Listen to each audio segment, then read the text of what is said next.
Hi friends. I wanted to fill you in on something I've been working on during the legislative session this year. In late January, there was a conversation back and forth in the news media about letters of engagement and the auditor's office and the governor's office, and I wanted to understand a little more fully. And so I actually put forth an open records request with the Department of Education, the Department of Management, and the governor's office, and I received this rather voluminous binder, which I've spent quite a bit of time trying to fully wrap my mind around, and also to connect to some other documents and information that I've been provided. Here's what we all know. On January 24th of 2023, the governor signed the ESA bill establishing education savings accounts in Iowa. That bill was then implemented through a contract with the company Audits, and folks were able to start applying for ESAs in May to June of 2023. Now, the auditor of state, our elected official in charge of ensuring that Iowa's funds are spent without waste, fraud, or abuse, sought to audit the implementation of that new program as part of their regular duties, auditing a new large expense, a new program, a new contract. They were working with the Department of Education to begin that audit, but the Department of Management stepped in and shut that audit down. They were prevented from auditing the implementation of ESAs, despite the fact that that was a brand new $142 million expense in the state of Iowa. Now, fast forward to 2024, when the auditor of state sought to sign the new year's letter of engagement with the Department of Management, something that has happened every year for quite some time, that is pretty standard practice.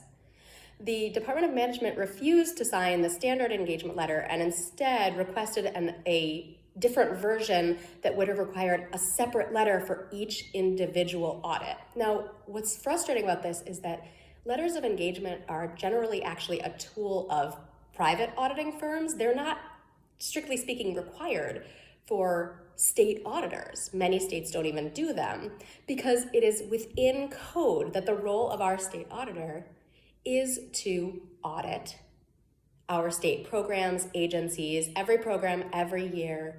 Even if there's an external audit performed, the auditor in Iowa has the job of ensuring that there is no waste, fraud, or abuse in our state funds.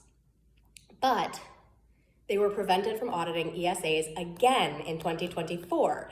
And in that year, $218 million was spent on the program. And so now we've had 2 years of ESAs with no audits from our auditor, the elected official who is charged with the role of ensuring that our funds are spent wisely and routing out waste, fraud, and abuse.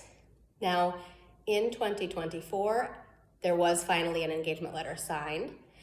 But this year, at the beginning of the year, we know that there was a continued conversation around these letters of engagement, and I've learned that the Department of Management actually reached out to all of our government agencies and departments, basically stating that the auditor's office had overstepped its bounds and therefore advising those departments not to work with the auditor's office under the terms of the currently in place letter of engagement, even though the auditor's office is doing its job by auditing our programs, our agencies, and our departments.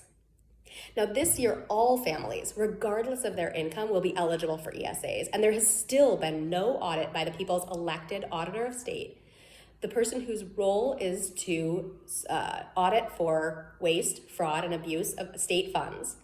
This year, the program is expected or projected to cost us $314 million, and applications open on April 18th. Simultaneously, we're getting into the season where a new engagement letter would be expected between the Department of Management and the auditor's office. But right now, that conversation seems to have stalled. Personally, I want to see our state auditor doing their job, our governor's office doing its job, the Department of Management doing its job, and everyone ensuring that the people of Iowa are getting the information they need, that we need, to ensure that our funds are well spent.